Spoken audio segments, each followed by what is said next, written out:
And so what I did was I started to design haircuts. And one haircut I had was the old man. And I shaved my head up here just like this. I did this. And I would keep the hair on the side like an old man has. And one time I shaved my whole head and had a reverse part. So I had hair up here and it kind of zigzag. So I did things to be this cool, crazy, kind of like creative kid. You know, like Crisscross came out. I was crazy, man. But I was a crazy cool kid in school. So I look in the fucking mirror, I see this letter, I'm fucked up, and I'm like, you know what, man, no one's coming to help me. In this mirror, it wasn't my mom, it wasn't Principal Freeman, it wasn't my dad, it was me. Because when nobody coming back to fucking help David Goggins, that was my mindset now. And so with my non-spelling ass, I started getting these sticky notes and writing, you're fucked up. And my mom wakes up like, what is wrong with you? I go, man, I have to change because I can't stay here. I can't, I looked at myself in the mirror and I was defeated. I go, look at myself. I'm like, who am I? So I'm defeated in this mirror and I'm like, okay, I'm changing. I said, Mom, can we please get a tutor? So we can only afford $15 a week for a tutor. So I have 4 hours a month. Okay. 4 hours a month. I had a 4th grade reading level, man. 4 hours a month for 6 months. That's all I had. So this tutor did one thing for me, very big. But basically, she saw that I was slow, very slow, and couldn't retain shit. And I think she was joking. She goes, you're gonna have to write down everything 1,000 times for you to remember this. I took it as okay, roger that. So I literally went to the store and I bought these spiral notebooks. And I started literally writing down, let's say it's a math equation, the same fucking math equation over and over and over and over again. When it came to a paragraph comprehension, I couldn't read the fucking paragraph and then remember it. So we had like, I think 25 or 30 paragraph comprehension things. I had to write down the whole fucking thing, like a whole paragraph, and you don't have much time to take the fucking test. But that's how I learned. So how I learned the Navy Dive Man, it was like 1,000 pages, Navy Dive Man. I got it a year in advance and wrote the book out probably 14 times. Like the Boyle's Law, Child's Law, Gay-Lussac's Law, Dalton's Law, all these laws, but over and over, the whole manual. So it's not like, so now I've done it so many times I can go back in my mind and say, okay, page 71 was Boyle's Law. And I'm looking at it right now, and I remember writing it down so many times that it takes me to say, okay, I got it. And I can write it down almost verbatim so that's how I learned even to today. But the work ethic, people think I became this guy from running. No, I became this guy from fucking studying. I had to study for hours. What might take you an hour to learn, take me 2 days. So that's where, at the table, and my best friend Johnny remembers me like, God, you just changed. Something happened. I got obsessed. I gotta figure this out, man. I'm not going anywhere. I'm starting to lie. So when you have a messed up foundation, I started lying about everything. I wanted people to like me. I wanted to be accepted in some society of life, some social society. And I was like, man, this isn't the right way. I'm messed up here, I'm messed up here, I'm messed up everywhere. And so I realized the worst thing that happened to me is I lost myself. I never had myself, I never found myself. I had no self-esteem.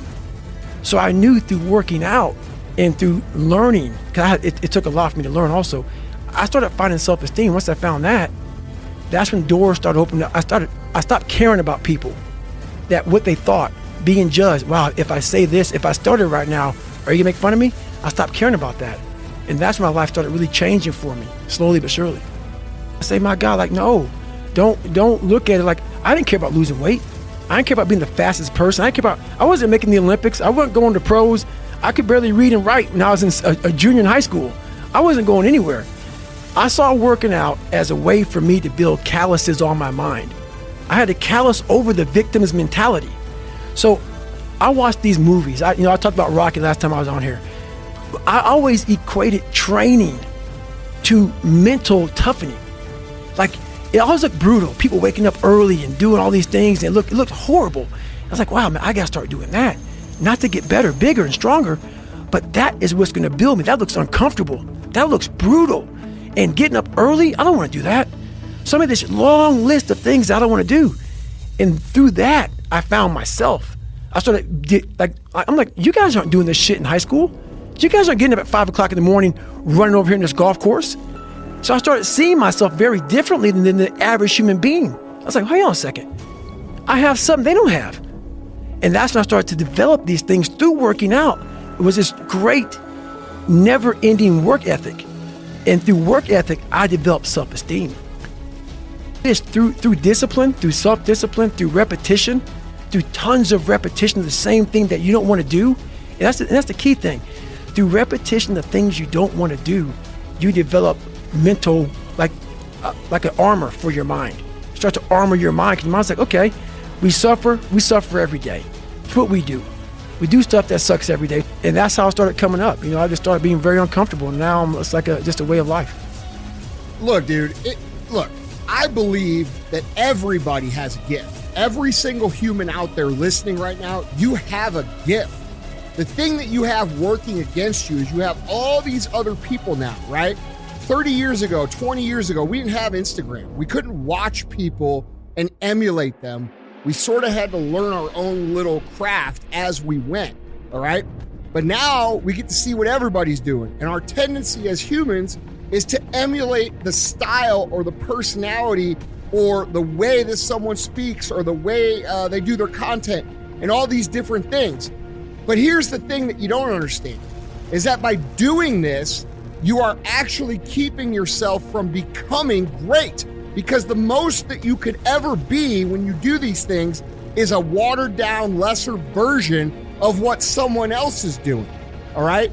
And how do you know that your own style and your own way of doing things that you would develop little by little by little, if you would just take little risks, is it going to be greater than all of those things that you watch?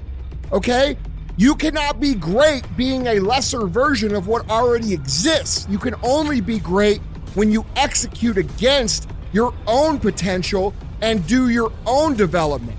And that means getting up there and looking like a clown. And it means taking little bitty steps forward every single opportunity you get. No one comes out and is just great at business or great at athletics or great at science or great at speaking. It doesn't fucking happen, man. The first speech I ever gave, I remember it, dude. There were 6 fucking people there, all right? And I had a piece of paper, and I'm reading the notes, and I was shaking. I was freaking the fuck out. There's 6 people. 6! That's where I started, man. So, this isn't a gift.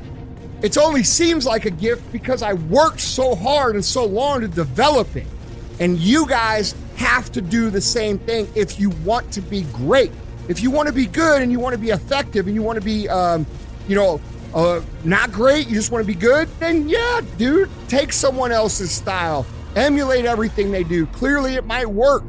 But if you want to be great, if you want to be one of the best that's ever fucking lived at what you do, you have to understand that it's about developing our own skills. It's about developing our own style. It's about developing our own swagger. It's about developing our own selves. And we don't do that when we constantly look at other people and admire them or look at them for an example or steal their shit like so popular out there these days. So if you want to be great, guys, you have to put in the work. You have to put in the talent. It's not that everybody doesn't have the potential. Everybody has the potential. It's just they're not developing it because there's too much distraction out that we didn't have 20 years ago. So when I'm coming up, dude, I don't have people to look at. We didn't have the internet. We didn't have social media. We didn't have all these things. We had books. And if I wanted to learn how to speak or learn how to do anything, guess what I had to do? I had to go fucking do it and suck in front of everybody. And we've lost that in society now. Everybody wants to be a lesser version of something else. And guys, I'm telling you, you can't win long-term doing that. My whole life, I mean, I don't know if people believe in God or what. I don't care what you believe in. There's been this unrelenting voice in my head. We all have this voice. It's the right or wrong voice. And a lot of times that voice guides us into comfort. And my voice guided me into comfort a lot. But I have this other voice I heard my whole life. saying, hey, motherfucker, what are you doing? Nah, man, we gotta go over here. We gotta go over here to that rock pile over in the fucking corner where nobody's at. That's where victory's at.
with you forever so that I can see you, love you.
you forever so that I can see you, love you, and care for you. I feel magical when you are around me. I feel that there is a connection of the heart and soul. Your love gives me a vibe that I can internally feel. Baby, say yes, you are the light of my life. My love will never change. I feel magical when you are around me. I feel that there is a connection of the heart and soul. Your love gives me a vibe that I can internally feel. Baby, say yes, you are the light of my life. My love will never change.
I have seen love before, but I never never felt that great before. I can say proudly that I love you and your love is great. You are such an amazing man. I have seen love before, but I never felt that great before. I can say proudly that I love you and your love is great.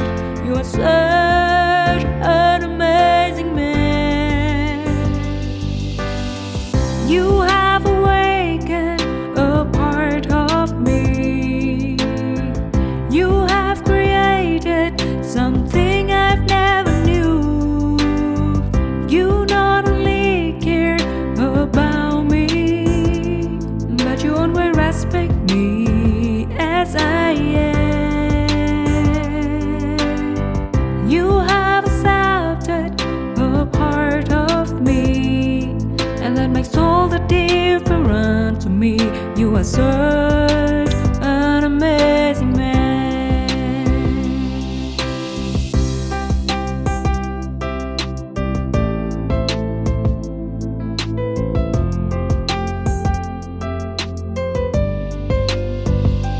I have seen love before, but I never felt that great before. I can say proudly that I love you and your love is great. You are such an amazing man. I have seen love before, but I never felt that great before. I can say proudly that I love you and your love is great. You are such an amazing man. You have awakened a part of me. You have created something I've never knew. You not only care about me, but you always respect me as I am. You have accepted a part of me, and that makes all the difference to me. You are such an amazing man. You have awakened a part of me. You have created something I've never knew. You not only care about me, but you always respect me as I am. You have awakened a part of me. You have created something